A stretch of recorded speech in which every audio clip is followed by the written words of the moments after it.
Some people are talking about Justin Fields' gifted intelligence. We'll tell you why.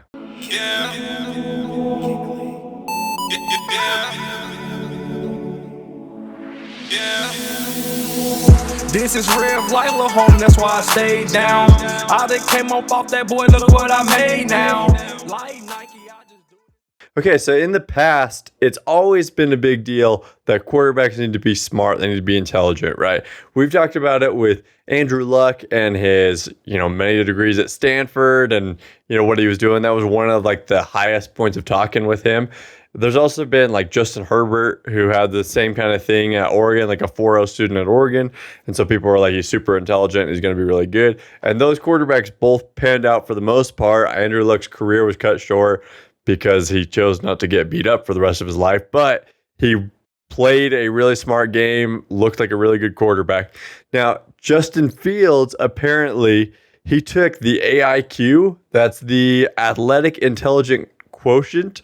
And some teams use this, some teams don't, but some teams put a lot of stock into it and say, hey, we want you to test our players, figure out where they're at right now, and we'll see how it translates going into the future. So the guy that invented this test, the AIQ, Scott Goldman, he went on the Pat McAfee show yesterday, and he talked about what they're looking for in it. So a big part of it, or really the whole purpose of it, is to see what you recognize and what changes that you can recognize and what you remember later in the test and going forward. So the way that the applicable use he used this for is he said, if a quarterback in the first quarter comes out, a defense disguises the coverage, he doesn't recognize it, and he makes a mistake based off of it. In the fourth quarter, somebody who scores really well on this test will recognize, oh, they're doing the same thing they did in the first quarter. This is the mistake I made that time. I'm going to change it and do this time to get around it. So that's what it's all about, is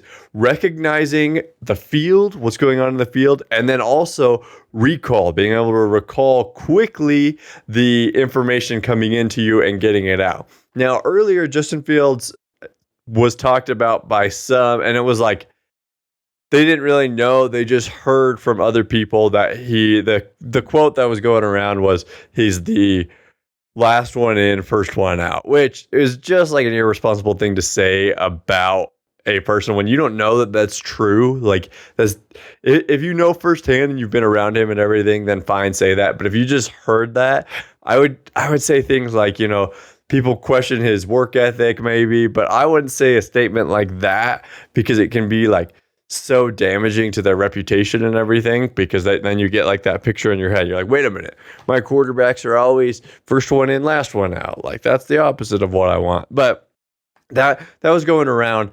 And then this was kind of like, hey, maybe if that is true, I'm not saying that is true, but if that is true, maybe this is why, because he has this incredible memory where he's given the plays and everything, and immediately he knows it all. He knows it way faster than anybody else.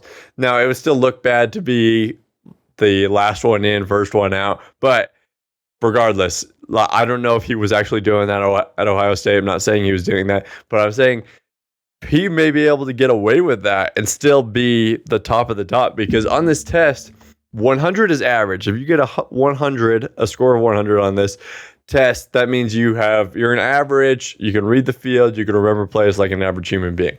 130 is gifted. The doctor said, by all means, this is a gifted individual. And that was the rumor that Mark Sanchez spread, was that Justin Fields got over 130 on this test. So he is a gifted person when it comes to memory, recognition, and just being able to, like with a quarterback, you don't just need to remember the plays. You need to remember the plays, the signals for the plays, because the signals for the plays are probably different than they were last week. And then you need to know your signals that you then give to your receivers and running backs and stuff to make changes to the plays and everything. So there's a ton to remember. And according to this test, Justin Fields, or allegedly, Justin Fields did great on this test and is gifted and will be able to do all of these things with no problem. So really cool. The doctor that came on the show, obviously he's a doctor. This is a medical thing, so he can't reveal, yes, Justin Fields got this score on it, these players got this score on it. But why it really matters is because he said there are people in every sport teams in every sport who really use their test and like really think it's like invaluable. He said a couple of years ago in one of the Super Bowls, both teams in it were heavy AIQ users, and so they were like, "Oh, that's pretty cool." Like, we helped them get to the Super Bowl, and that's how the teams felt too, is they really played a role in getting them there.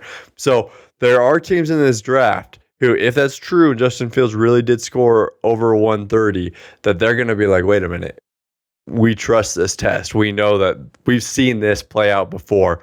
We want that guy. So it'll be interesting as Justin Fields' draft stock has been dropping. This rumor comes out that he does super well in this test. And apparently a lot of NFL teams really look to this test for their answers and everything. So should be pretty cool. I don't know who those teams are. No one knows who those teams are because it's pretty secret. But good for Justin Fields, especially after going through all of that like backlash and everything he's just been sitting there, man. He's been sitting there doing his thing, working to get better and everything. And he was the second pick in the draft like all season, and just sitting around, not just sitting around working and everything. He has just gotten destroyed in the media and drop. So it's cool to see something good come out about him. And he announced that he's going to throw again on April 14th, I believe. And the 49ers are going to go to that. They chose to go to Alabama's pro day instead of his pro day last time it happened, but he's going to have another one. So they'll get their chance.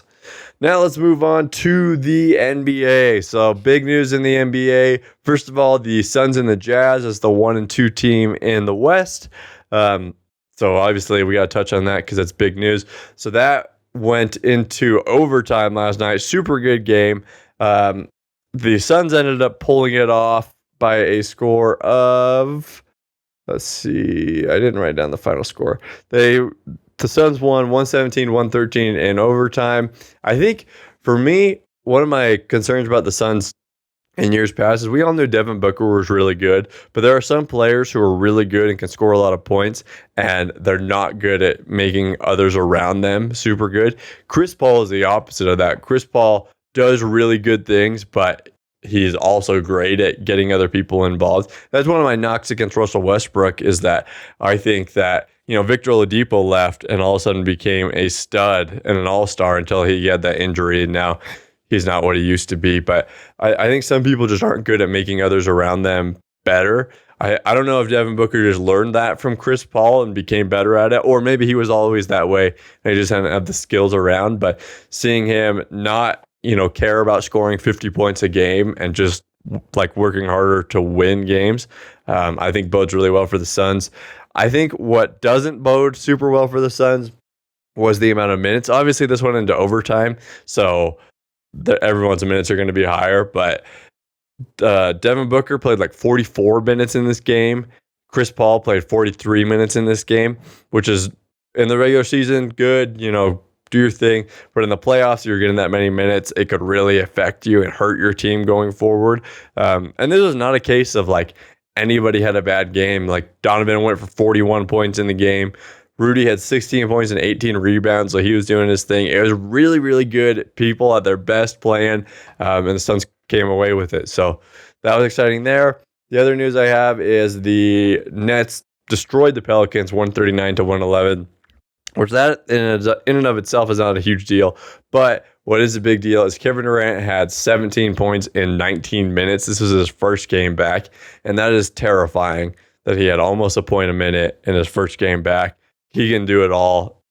I don't know. I've been hesitant about this Nets team because of the different personalities you have on it and everything. But to just see Kevin Durant come back, and James Harden didn't play in this game. He'll be out for a couple of weeks. But LaMarcus Aldridge had like 22, Kyrie had 24, and Kevin Durant had 17 in 19 minutes. So scary stuff for the rest of the league for sure. So that's your news for today. Thanks for being a busy fan.